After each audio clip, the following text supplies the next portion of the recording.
Muy bien, compañeros. Bueno, ya me conocen, Héctor Martínez Sandoval para servirles. Ya hemos tenido la fortuna de compartir otra sesión con ustedes.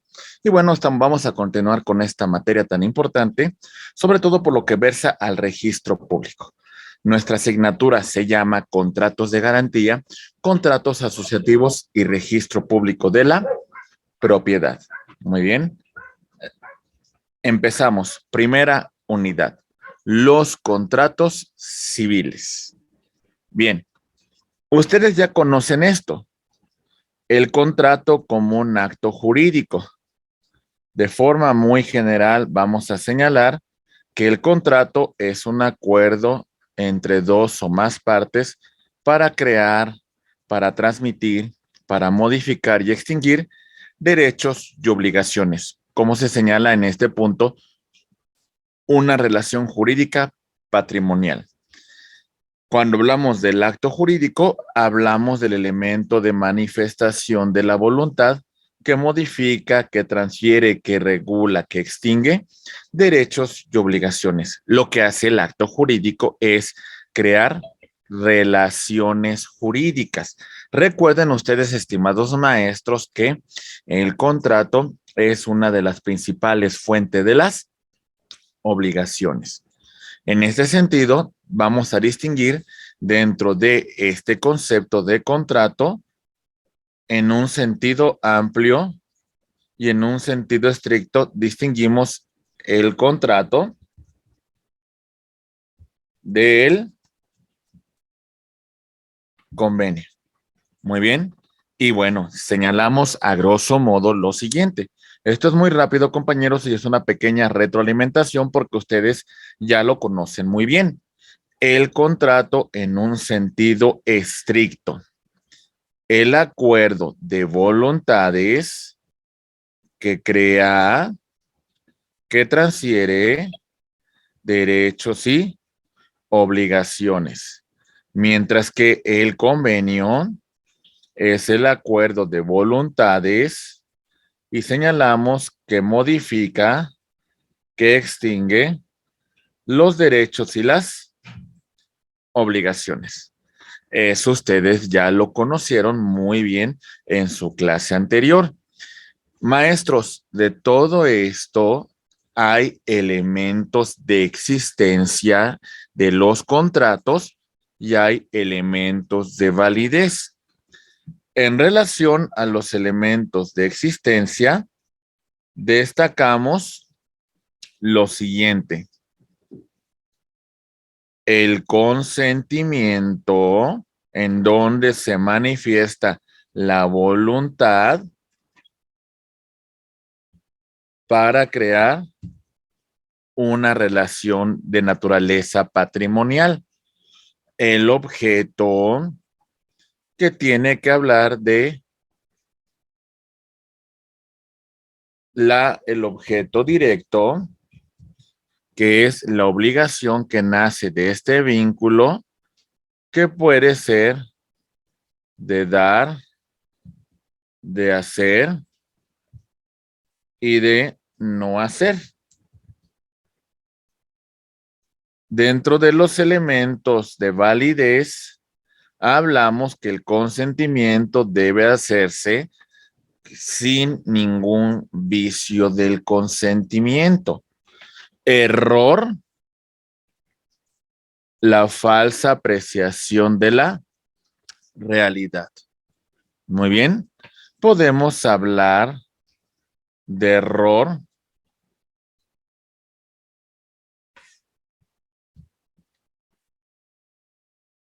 material, error en cuanto a la persona, error en cuanto al, al derecho, error aritmético, ¿vale? Etcétera, etcétera. Error en cuanto a la cosa puede provocar una nulidad relativa. Puede ser convalidada por las partes. Error en cuanto a la persona Esto provoca una nulidad absoluta. Error en cuanto al derecho, también nos provoca una nulidad absoluta y un error aritmético relativa, porque puede ser objeto de convalidación de las partes. Hablamos también de otra figura dentro de los vicios del consentimiento, como es el dolo. En el dolo hay una maquinación, hay un acto, hay un propósito de inducir a una persona al error. Muy bien. La mala fe implica que en la celebración de un acto jurídico tenemos a las dos partes involucradas y resulta que esta parte se ha percatado que uno de los contratantes pues se encuentra en un error y permite que esta parte continúe en ese error para tener un beneficio de la celebración de dicho acto jurídico. Muy bien. La lesión implica el aprovechamiento a su necesidad, a su miseria, a su ignorancia, a su vulnerabilidad para obtener un lucro indebido. Y la violencia, pues bueno, ya la sabemos que implica una afectación tanto corporal como también en sus sentimientos, en sus emociones, para que la parte celebren, pues en este caso, el acto jurídico que hacemos referencia. Compañeros, las partes tienen que tener la capacidad plena para ejercer sus derechos y también contraer obligaciones. Tenemos que cumplir con las formalidades y requisitos que marca la ley para que el acto jurídico produzca sus efectos y también hablamos de la licitud en cuanto al objeto, en cuanto al fin, en cuanto a la condición que se ha establecido. Estos son elementos de existencia y elementos de validez que regulan nuestro acto jurídico. ¿Vamos bien, maestros, hasta aquí? Muy bien. Ok, si tenemos alguna pregunta, pues, con todo gusto, ¿eh? Ahorita, esta es una pequeña parte introductoria, es prácticamente un reforzamiento de lo que ustedes han analizado con antelación. En cuanto al contrato, decimos que este acuerdo entre dos o más partes, pues vamos a encontrar estos elementos. Primer elemento, las partes están presentes o las partes delegan a terceros quienes se encuentran facultados para celebrar este acto jurídico. Recuerden que hay una declaración de la voluntad de las partes para producir consecuencias de derecho. Ese es el punto del contrato, el acuerdo de voluntades. Esta manifestación crea, transfiere, modifica, extingue derechos y obligaciones. Hay una relación jurídica patrimonial. Recuerden que el patrimonio es todo aquello susceptible de valoración económica. Muy bien. Los contratos reales o solemnes se van a hacer efectivos cuando hay una entrega física de la cosa. ¿Ok, maestros? Muy bien. Entonces, de todo esto que hemos señalado, vamos a distinguir que los elementos del contrato son que las partes o personas puedan celebrarlo, manifiestan su voluntad y podemos hablar de personas físicas o también conocidas como naturales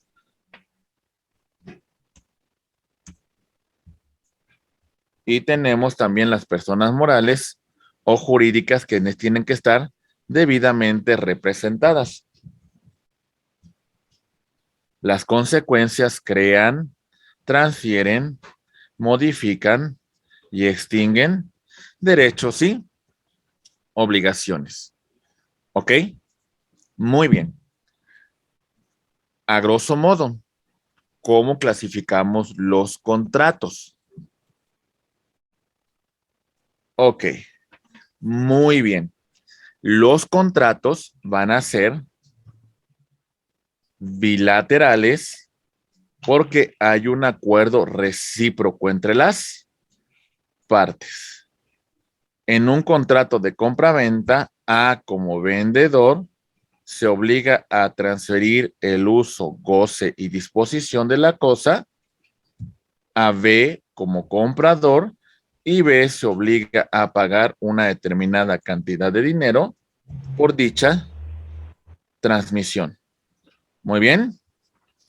Ok, perfecto. Contrato de compraventa, por poner un ejemplo. Contratos unilaterales.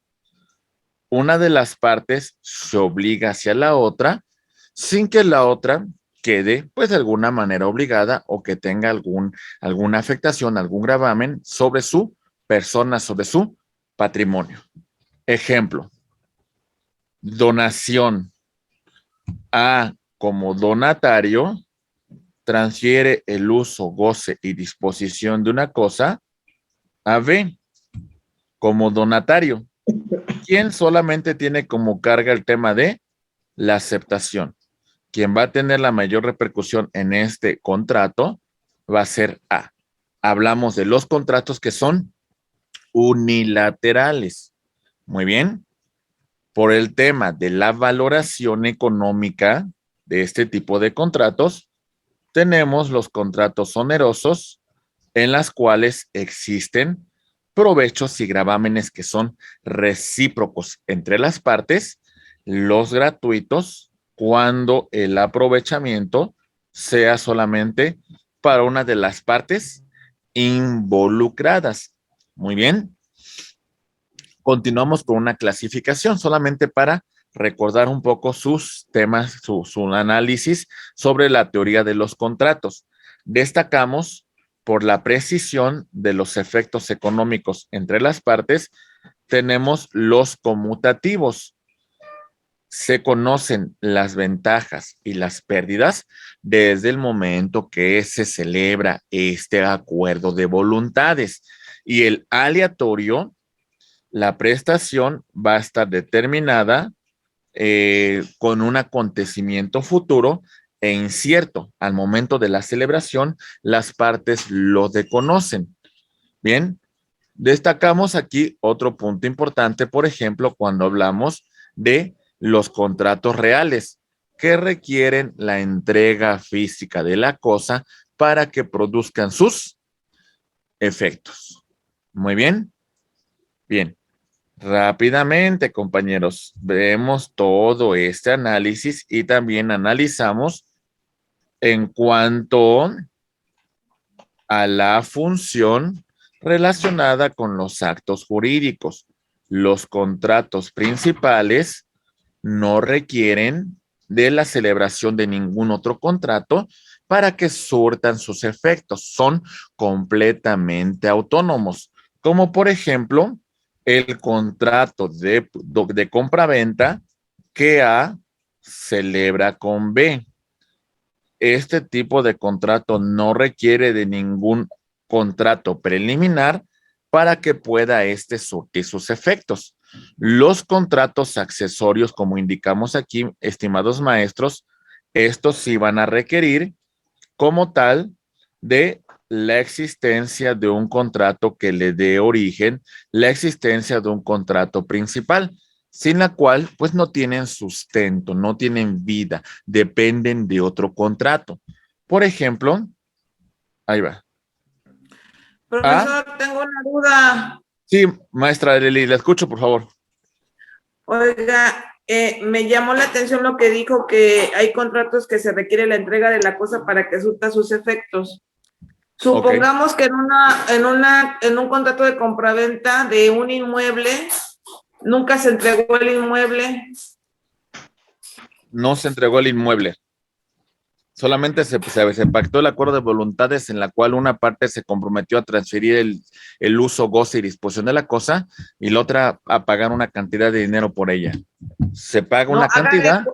haga de cuenta que pagaron la cantidad, entre comillas, es que voy a llevar un juicio de nulidad porque como que transaron a mi clienta y ella compareció a la notaría a firmar, haga de cuenta, una adjudicación de una sucesión y resulta que ahora le salen con que vendió, pero pues ella ni conoce al comprador y ella tiene el inmueble, o sea, ella vive en el inmueble.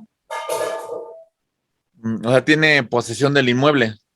Sí, ella vive en el inmueble y todo. Y de pronto alguien, pues no sé, adquirió el bien, y ahora se supone que hay una transmisión de dominio, ¿no? ¿Usted cree? Ok, pues bueno, en este supuesto, me imagino que debe haber ahí alguna cuestión, ilícita. Vamos, inclusive, este tema que usted menciona, vamos a revisarlo un poco cuando hablemos del registro público de la propiedad, porque aquí Okay. vamos a ver que el registro público, al final, cuando se inscriben los actos, tienen efectos publicitarios.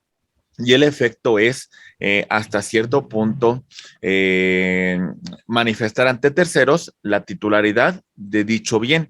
Por eso creo que va a ser un tema bien interesante ahorita que lleguemos al registro público y complementemos todos estos puntos, mi estimada maestra Eli. Pero aquí me imagino que Gracias. hay un tema ilegal, hay un tema fuera de derecho, hay un tema que considero que de alguna manera, pues nos encontramos con una afectación al patrimonio de una persona, porque si bien esta persona tiene la posesión del bien y una persona, pues maliciosamente, una persona, pues se hizo una transmisión de dominio sin que constara esta transmisión, sin que lo hiciera una persona, pues debidamente autorizada para ello, ¿verdad? Y ahorita que estamos en la localización de la persona que supuestamente compró, pues no aparece. ¿Cómo ve? Mm. Ok, me imagino que en el registro público, el titular, me imagino que le habrá transmitido o por ahí habrán hecho alguna simulación de un acto jurídico, ¿no? Algo así se nota así. Ok, por eso hay que estar muy al pendiente también del tema registral. Y ahorita vamos Sí, a ver un... ¿Sí, Areli? sí, profesor. Ok, y ahorita vamos a ver esos puntos. Muchas gracias, Areli. Gracias por tu comentario. Juan, te escuchamos, maestro Juan. Sí, buenos días, profesor, buenos días, compañeros. Sí, de hecho, así como comentaba ahorita la compañera, yo, por ejemplo, me apoyo de unos amigos y contactos que tengo en notarías y previamente a la firma, pues se hace la búsqueda del antecedente registral, como bien ya lo comentó, profesor, pues precisamente para evitar este tipo de circunstancias y que, por ejemplo, en mi caso particular, siempre aplico en los contratos, cuando yo los elaboro, la famosa pena convencional, que prácticamente es una sanción, ¿no? Si por alguna de las partes incumplen, obviamente cuando me contrata mi cliente, pues yo siempre trato de protegerlo y que de esa manera, pues la pena convencional finalmente recae en alguien que de una forma ya sea dolosa, abusiva o a lo mejor de desconocimiento, pues incurre en algo, como ya lo dijo, profesor, y que de esa forma, pues sí, darle seguimiento desde el antecedente registral. Es eso únicamente, y buen día nuevamente. Muchas gracias, maestro Juan. E inclusive, por ejemplo, en el tema del registro público hay que ser siempre solicitar lo que se conoce como certificado de existencia o inexistencia de gravámenes. Y bueno, como nos dice el maestro Juan, pues esto nos guarda una prelación. Al final de cuentas, imaginen, vamos a poner un ejemplo. Sobre este inmueble se va a celebrar una transacción entre A y B. Para que B guarde prelación en relación a esta transmisión, B acude a una notaría y en la notaría van a solicitar un primer aviso preventivo, el cual va a tener una vigencia de 30 días para guardar prelación. Después, antes de que venzan ese aviso preventivo, se mete un segundo aviso preventivo cuya vigencia será de 60 días. ¿Cuál es el objeto de esto, compañeros? Evitar esas sorpresas que nos comenta la maestra Eli y guardar la prelación de vida en la transmisión de dicho bien. ¿Se entiende? Por eso hay que estar muy atentos de esto y como nos dice el maestro Juan Ayala, pues bueno, los notarios tienen que cuidar mucho estos aspectos en la transmisión de bienes inmuebles. Muy bien. Ok, muy bien, compañeros. Contratos, por su ámbito de temporalidad, son instantáneos los que la ejecución y vigencia se materializan en un solo acto y los de tracto sucesivo, sus efectos se prolongan en el transcurso del tiempo. Por ejemplo, un contrato de arrendamiento. Los efectos de este contrato se prolongan durante la vigencia de todo este contrato, para que lo tengamos en consideración. Siguiente clasificación, maestros. Rápidamente destacamos lo siguiente. Decimos en cuanto al nacimiento y su validez, hablamos de los consensuales, que son aquellos que requieren el acuerdo de voluntades para que produzca consecuencias de derecho. Los formales hay que cubrir con los requisitos que establece la ley para que tengan plena eficacia. Y los solemnes, los cuales requieren la intervención de alguna autoridad para decretar la existencia de estos contratos. Muy bien. Ok. Continuamos con la clasificación. Y en esta clasificación destacamos, estimados maestros, los contratos consensuales en oposición al real. Se perfecciona con el simple consentimiento de las partes sin que sea necesaria la entrega de la cosa. Los contratos consensuales en oposición al formal no requiere para su validez que el consentimiento se manifieste por un determinado medio. Tienen autonomía las partes para que esta voluntad se manifieste y produzca consecuencias el acto jurídico que están celebrando. Los contratos nominados, su sustento lo tienen en el marco normativo. Los contratos innominados, pues las partes tienen hasta cierto punto independencia de manifestar su voluntad, siempre y cuando se encuentre apegada a derecho. Los contratos intuitu personae tiene que ver con las cualidades de la persona para la cual nosotros celebramos el acto jurídico, la solvencia, la honestidad, la aptitud, la confianza, como en los contratos de prestación de servicios. Los plurilaterales intervienen más de dos partes en la celebración de este tipo de contratos. También se le conocen como contratos de adhesión. Los de organización, que van a ser también materia de este análisis, son los contratos que tienen como propósito la conformación de forma permanente de un grupo de personas físicas o personas morales que se van a unir de forma unitaria para constituir derechos y obligaciones. En todo esto, compañeros, vamos a analizar a grosso modo alguna clasificación de los contratos regulados por el Código Civil. Es muy rápida la exposición y solamente esta primera unidad tiene el efecto meramente de retroalimentación. Contrato preparatorio. Decimos que este contrato prefigura, asegura, perfila la celebración de un contrato definitivo en un futuro. Esto tiene una implicación muy importante porque el objetivo de este tipo de contratos es asegurar la celebración de un contrato en el futuro. Tenemos algunos contratos como por ejemplo los contratos de promesa. Una de las partes o ambas se comprometen a celebrar en cierto tiempo un determinado contrato. Su clasificación podemos encontrar que es unilateral, si versa por una sola de las partes, es bilateral, si es un acuerdo entre ambas partes, y bueno, también destacamos, estimados maestros, que es formal porque tiene que hacerse por escrito cumpliendo los requisitos que marca la ley, es de garantía porque asegura la celebración de un contrato futuro y es nominado porque su sustento normativo lo tenemos dentro del Código Civil. algunos tipos de promesa. Tenemos, por ejemplo, la promesa de venta, ¿sale? Una de las partes se compromete a celebrar con otra una venta sobre un determinado bien. La promesa de compra, en la cual una de las partes se compromete a adquirir dicho bien en un futuro. Y bueno, la promesa de compra-venta, que es un acuerdo de voluntades entre los dos promitentes, en la cual una se compromete a transmitir un determinado bien y la otra se obliga a pagar una determinada cantidad por dicha transmisión. Esta clasificación está muy sencilla, ¿verdad, maestros? Muy bien. Sí, profesor. Sí, ok, excelente. Muy rápido, compañeros. Seguimos con otro tipo de contratos.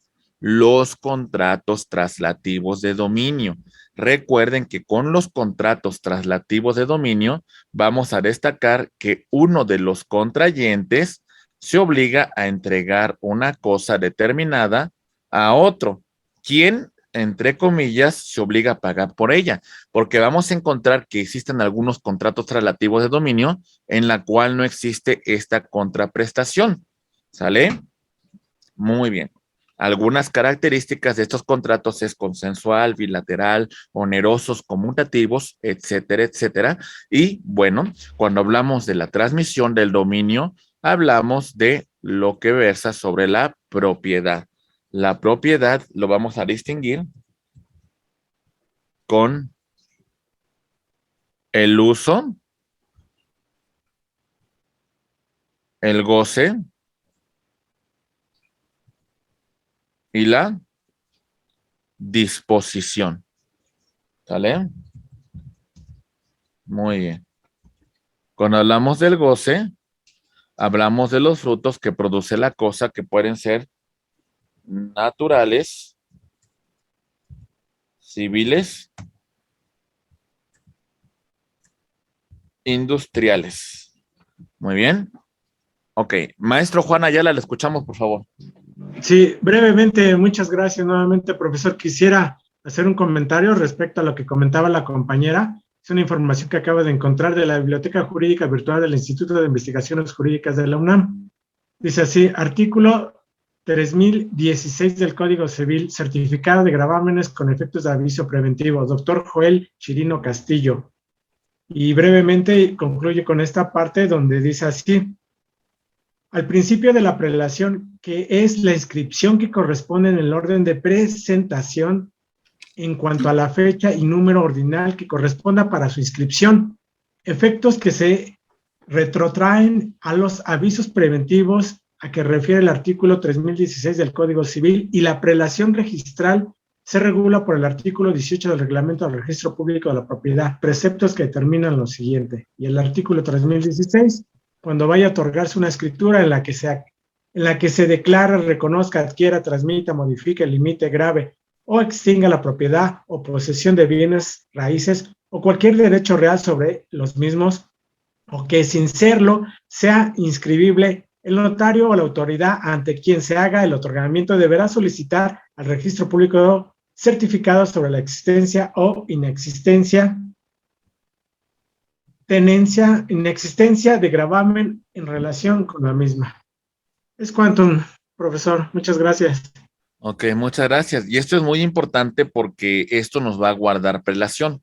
Como usted bien lo indica en este artículo, A va a vender el bien, ¿sale? Si B es el que lo va a adquirir, pues bueno, guarda prelación. Imaginen que C sea un acreedor de A, pero como este no inscribió con antelación, por lo menos el embargo, pues bueno, ahora el acto jurídico va a guardar prelación en favor de B. Seguimos con esta regla que nos comenta el maestro Juan Ayala: primero en tiempo, primero en registro.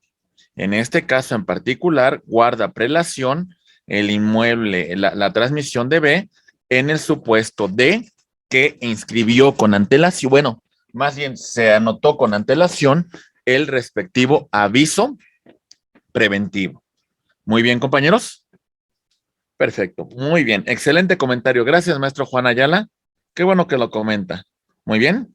Ok, dentro de los distintos contratos traslativos de dominio, vamos a destacar lo siguiente, estimados amigos: la compra-venta, la permuta, la donación y el mutuo. A grosso modo lo vamos a comentar porque todos este tipo de contratos son objeto de inscripción en el registro público dentro de las inscripciones de propiedad.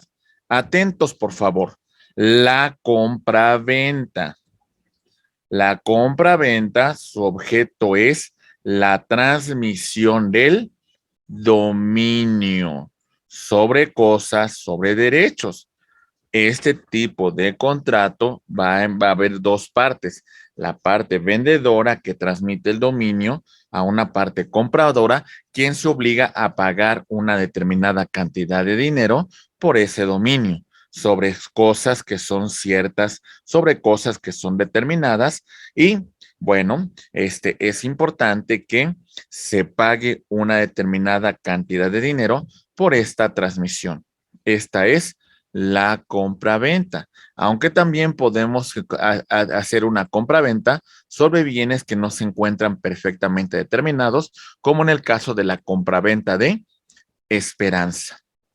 Tenemos otro contrato de traslativo de dominio, que en este caso señalamos a la permuta. Se obliga a transferir la propiedad de una cosa y la otra parte permutante se obliga a transferir a su vez el dominio de esa cosa. Aquí vamos a ver este contrato. Imaginen ustedes el siguiente caso. A tiene un automóvil. Le va a transmitir el dominio a B. Y B a su vez tiene una motocicleta y le va a transmitir el dominio A. El valor del automóvil de A es de 50,000 pesos. El valor de la motocicleta de B es de 45,000 pesos. En este caso, B tendrá que entregar una contraprestación de 5,000 pesos para que esta permuta se pueda llevar a cabo. Muy bien. Les pongo un ejemplo de lo que ocurriría en materia registral. A tiene un predio que se ubica en la Ciudad de México. B tiene un predio que se localiza en el estado de Puebla. En ambos registros hay que ingresar un aviso preventivo para guardar prelación del acto que se está suscribiendo. Muy bien. Ok. Vamos a ver cuál de los dos instrumentos va a ser objeto de inscripción en primer lugar. Porque si fuera, en este caso, la transmisión del estado de Puebla, para que hagamos la inscripción en la Ciudad de México, previamente deberá de constar la inscripción de la transmisión en el registro público del estado de Puebla. Muy bien. Pero bueno, es un tema muy interesante y ahorita que lleguemos a puntos registrales, les va a quedar mucho más claro, compañeros. Seguimos con los contratos traslativos de dominio. La donación. Mediante este contrato, una persona llamada donante se va a obligar a transmitir de manera gratuita el dominio de una parte o la totalidad de bienes a una persona llamada donatario, quien acepta dicha transmisión durante la vida del donante. Muy bien, entonces hay dos partes: el donante, que transmite el dominio de una cosa, y el donatario, que en este caso, pues, su carga nada más va a ser la de aceptar o no la donación. Muy bien, en vida, es un contrato inter vivos. Muy bien. Tenemos por su parte el contrato de mutuo, en la cual una parte llamada mutuante se obliga a transmitir la propiedad de cosas que son fungibles, ¿sale? Es decir, que pueden ser determinadas por número, por especie, por calidad. Y otra persona llamada mutuario se obliga a devolver las cosas en esa misma especie, en esa misma calidad, con los intereses que las partes pudiesen fijar para la celebración de estos contratos traslativos de dominio. ¿Vamos bien, compañeros? ¿Se va entendiendo? Sí, profesor. Muy bien. Vámonos con otra clasificación de contratos regulados por el Código Civil. A grosso modo, comentamos los contratos traslativos de uso y disfrute, no del dominio. ¿Se entiende, compañeros? No transmitimos el dominio, solamente el uso y disfrute temporal de la cosa. Como aquí se señala en este concepto, no se hace la transmisión de derechos inherentes sobre la cosa. Su uso es momentáneo, ¿sale? En este caso podemos hablar de contratos como el contrato de arrendamiento, el contrato de comodato, como por ejemplo, ¿no? Destacamos a grosso modo lo siguiente. Ahí va. Ok, arrendamiento y comodato. Registro público de la propiedad. No solamente se registra temas de propiedad, sino también es importante el registro de la posesión correspondiente. Tomen en cuenta ustedes estos elementos. Si hablamos nosotros del arrendamiento, destacamos lo siguiente. En el contrato de arrendamiento, señalamos que una de las partes llamada arrendador transmite de modo temporal el uso y goce de una cosa a otra persona llamada arrendatario. Y esta persona se obliga a pagar por ese uso y goce una determinada cantidad de dinero que va a estar perfectamente delimitada por las partes. Muy bien. Ok. Seguimos con el comentario, muy rápido con este tipo de contratos traslativos de uso y disfrute. Continuamos con el contrato de comodato. Ahí va. Tenemos una parte llamada comodante que se obliga a conceder de forma gratuita el uso de una cosa fungible, no fungible, perdón, es decir, individual, que no puede ser sustituida por otra.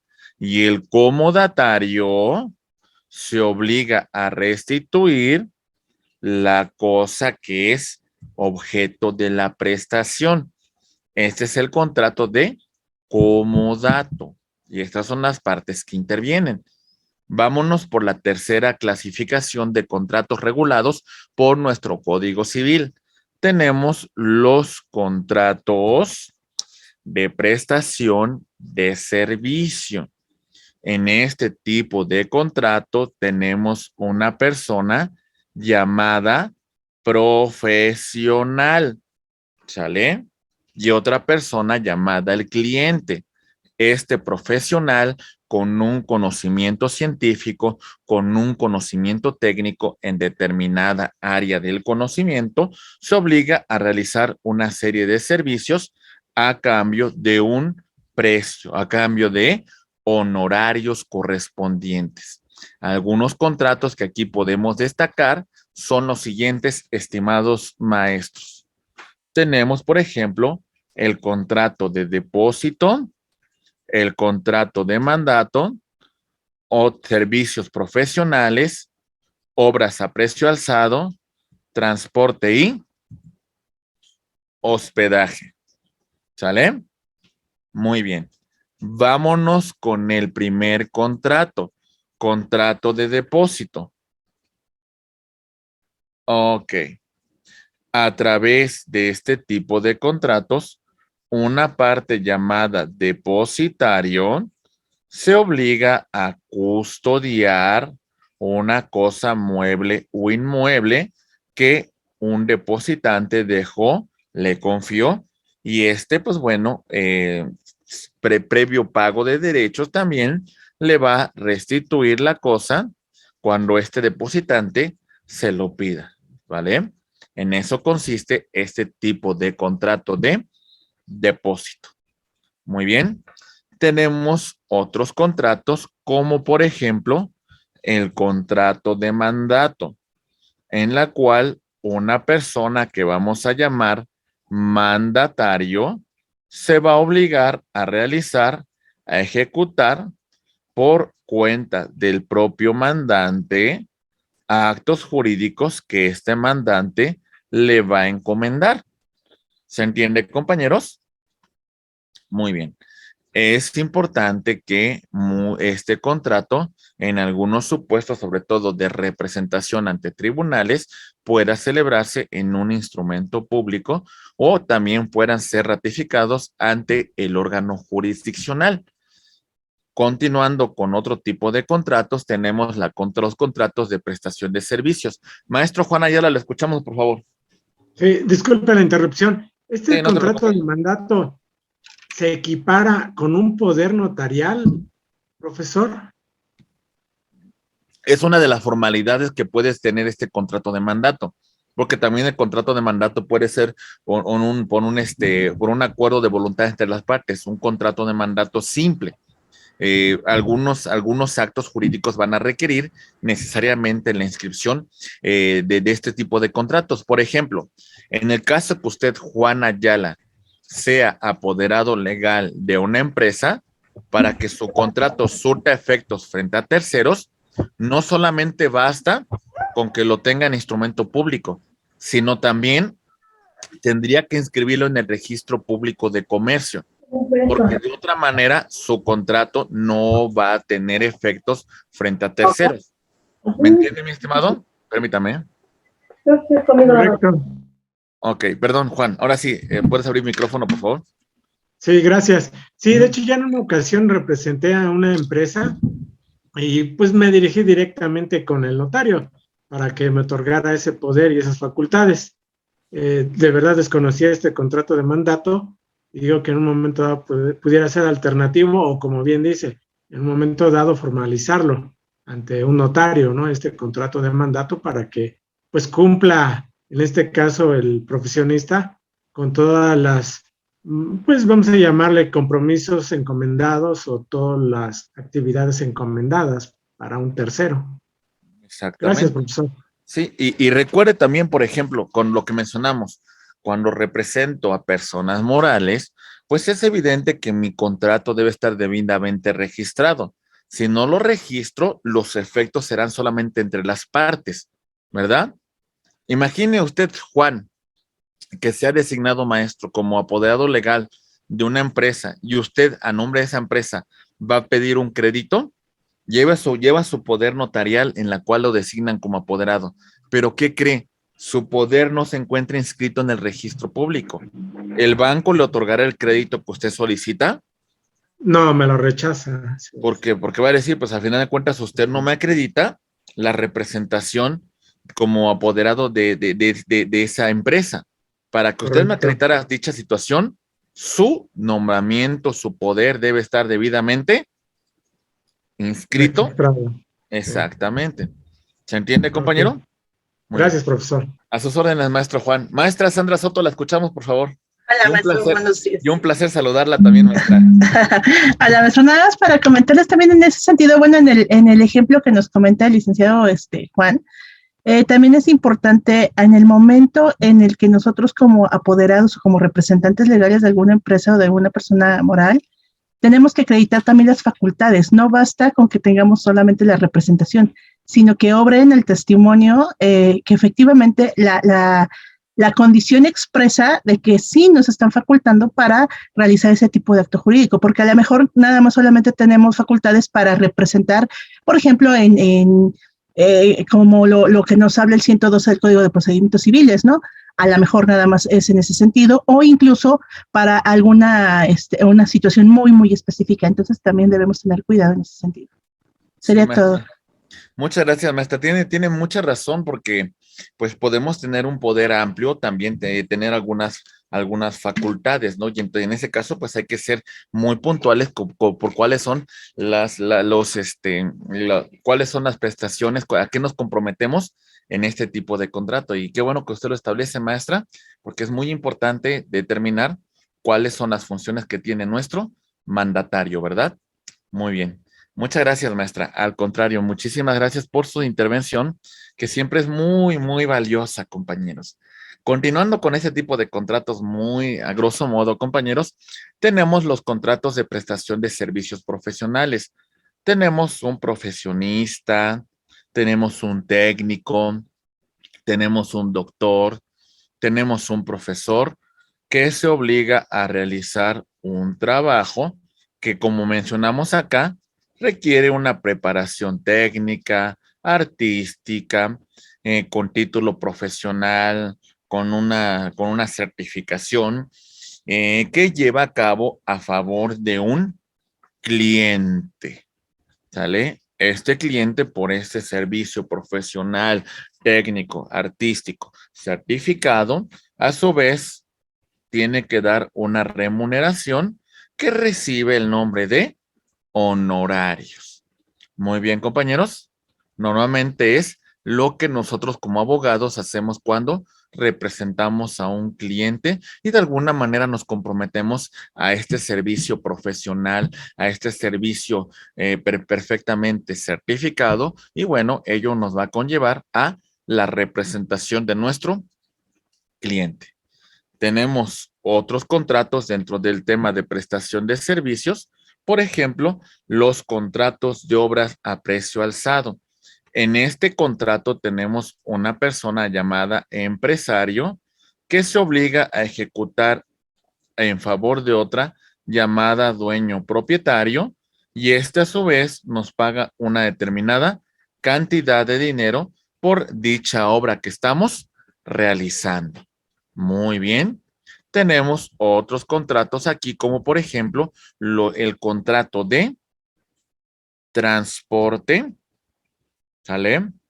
Tenemos una persona llamada porteador, llamada transportista, que se obliga a trasladar por tierra, por agua, por aire, a personas, animales, mercaderías o cualquiera otros objetos. Y estos, cuando son trasladados, se va a pagar una remuneración.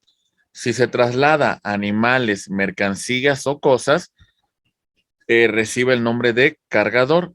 Si nos trasladamos como personas, entonces recibimos el nombre de viajero. Muy bien. Ok, tenemos los contratos de hospedaje en la cual una persona llamada hotelero, hostelero, hospedero, hospedante, albergador o posadero se obliga con otra persona llamada huésped, viajero, hospedado a darle alojamiento, en algunos casos alimentos u otros servicios, y este cliente, este huésped viajero, se obliga a pagar una determinada cantidad de dinero por la prestación de dicho servicio. Muy bien. Ok, compañeros, ya estamos viendo bastante tipo de contratos. Continuamos con otros contratos como son los contratos de realización de un fin común. Y aquí tenemos, por ejemplo, en la cual dos o más personas reúnen sus esfuerzos y estos esfuerzos no son meramente transitorios, sino son permanentes. Su objeto en particular es un fin lícito y posible y bueno, su naturaleza es preponderantemente económica. Tenemos los siguientes tipos de contratos de realización de un fin común que regula el Código Civil. Tenemos, por ejemplo, contratos de asociación, contratos de sociedad, contratos de aparcería agrícola y contratos de aparcería de ganados. Muy bien. Ok. Tanto el contrato de asociación como los de sociedad van a ser objeto de inscripción en el registro público de personas morales. Muy bien. Bueno, si habláramos de una sociedad mercantil, sería materia de inscripción en el registro público de comercio. Muy bien. Ok, empezamos entonces. Contratos de asociación. Decimos, 2 o más personas reúnen sus esfuerzos, reúnen sus recursos para cumplir con un fin lícito y posible. No es necesariamente de carácter preponderantemente económico. Sobre todo, los contratos de asociación tienen que ver con fines culturales, con fines académicos, con fines científicos, con fines de beneficencia. ¿Se entiende, compañeros? Sí, por supuesto que hay un ingreso, pero no constituye un beneficio de carácter preponderantemente económico.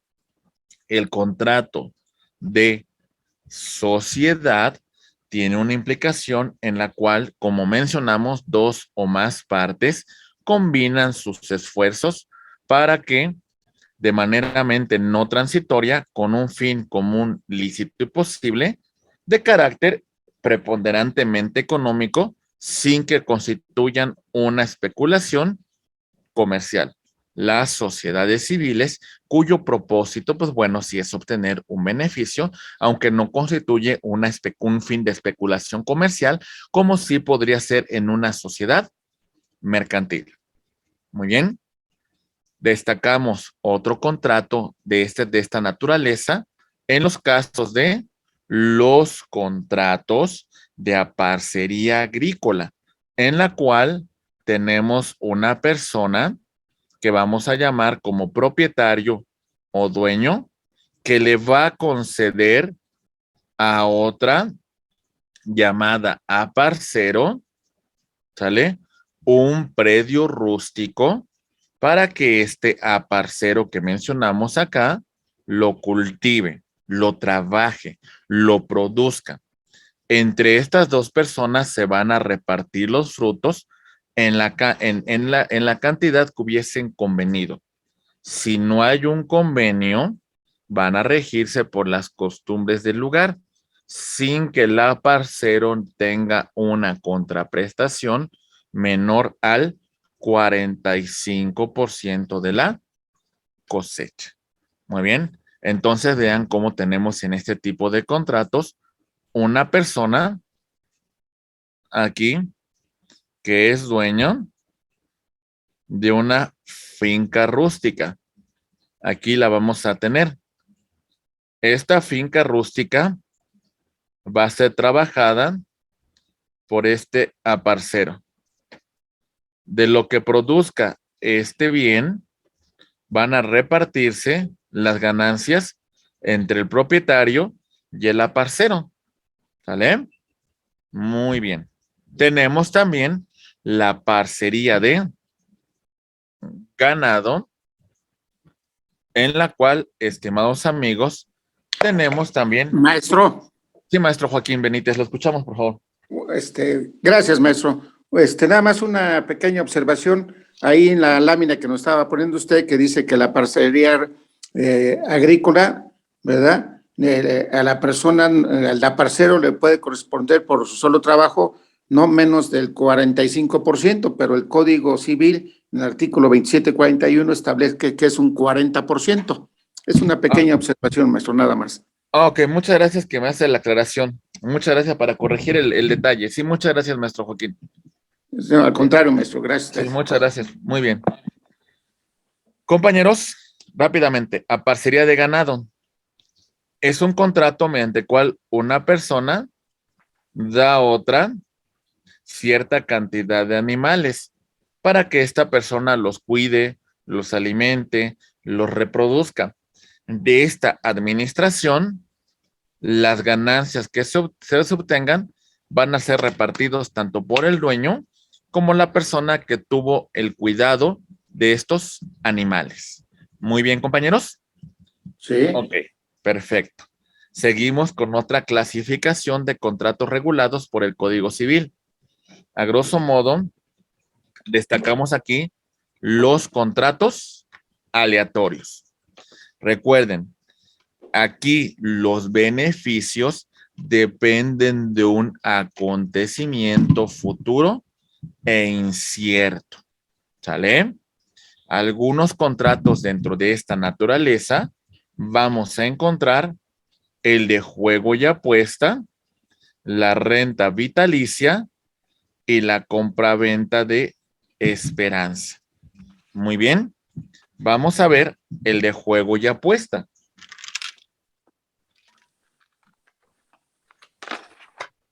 Destacamos el siguiente comentario, estimados maestros. Decimos, el beneficio o la pérdida en este tipo de contratos depende de un resultado favorable o adverso entre, de alguna manera, el fin principal de estas partes, pues es un fin de distracción, es un fin de ganancia, que hasta cierto punto depende de un acontecimiento futuro incierto. Por cierto, ayer, dentro de la quiniela que realizo, a veces se me ocurre participar. Parece que voy bien en la quiniela de los partidos que van hasta este momento. Para que yo obtenga el beneficio derivado de esa quiniela, pues bueno, se deben de dar estos acontecimientos futuros e inciertos. Si le atino, compañeros, pues me voy a hacer de una lana. Y si no, pues bueno, gracias por participar, ¿no? Al final de cuentas, pues es solamente un fin de distracción, aunque hay algunas personas que ya tienen una dependencia en al juego, y esta situación pues ya nos lleva pues algo que no es, que no resulta que beneficie a las partes, sino todo lo contrario, ¿verdad? Creo que hay que tener moderación en este tipo de contratos. ¿Vamos bien, compañeros? Aquí podemos destacar los contratos que celebramos con estas casas de apuestas, que para recibir los beneficios, pues bueno, debe darse el resultado, debe darse la situación que hasta cierto punto no depende de nosotros, sino es un acontecimiento futuro e incierto. Maestra Sandra Soto, la escuchamos, por favor, maestra. Maestro, nada más también hay que hacer la acotación, ¿no? Del 2774 de nuestro Código Civil, que establece que la ley no concede acción para reclamar lo que se gana en un juego prohibido. Entonces, maestro, hay que ver que siempre estén regulados y que no estén prohibidos los juegos en los que, pues de repente nos da por apostar, ¿no? Como todo, llamaría, las obligaciones naturales, ¿verdad, maestra? Sí, maestro, es correcto. Ok, sí. Como diría la canción de Don Chente Fernández, ¿verdad? Las deudas de juego son deudas de honor. Pero bueno, tiene mucha razón la maestra que hasta cierto punto son este tipo de situaciones que derivan de este tipo de contratos. Pero bueno, las obligaciones naturales que derivan de ellos. Muchas gracias, maestra, por su valiosísima aportación, como siempre. Muchas gracias, maestra. Contrato de renta vitalicia. En este caso, compañeros, vamos a tener a las siguientes partes. Un deudor. Este deudor se obliga a pagar periódicamente a una persona llamada acreedor una pensión que consiste en entrega de dinero o bienes fungibles, una despensa. El deudor va a pagar esta cantidad durante la vida del acreedor. ¿Sale? Muy bien. A cambio de esta entrega, el beneficio que va a obtener el deudor es que se le va a transmitir el dominio de una cosa, mueble o inmueble. Pero ¿de qué depende esto, compañeros? De la vida natural de nuestro acreedor, de nuestro beneficiario. ¿Vamos bien, compañeros? Ok. Destacamos también el contrato de compra-venta de esperanza. Muy bien. Cuando se adquieren una determinada una determinada cosa y los frutos que ésta produzca, en este caso, se va a fijar un acuerdo entre el comprador y el vendedor.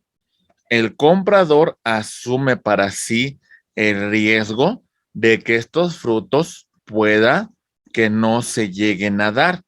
Como por ejemplo, imaginen este tipo de contratos. Aquí tenemos una parte que tiene un terreno de cultivo. Aquí está. ¿Sale?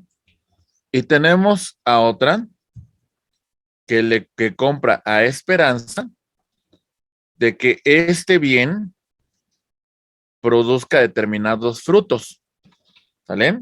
Vamos a hablar del agave azul para la producción del tequila. Más o menos el tiempo de maduración del agave azul son 8 años. Compra a esperanza tantas hectáreas de agave azul con la esperanza de que se dé el fruto. Si por alguna circunstancia de la naturaleza el fruto no se llega a dar, pues bueno, este comprador pues asume este riesgo que hemos señalado con antelación. Muy bien, perfecto. Estimados maestros, este es un previo análisis de los contratos que regula el Código Civil. Vamos a empezar con los contratos de garantía y para que después de este pequeño comentario empecemos con el tema de el registro público de la propiedad. Muy bien. Permítanme, estoy listo con la cortinilla.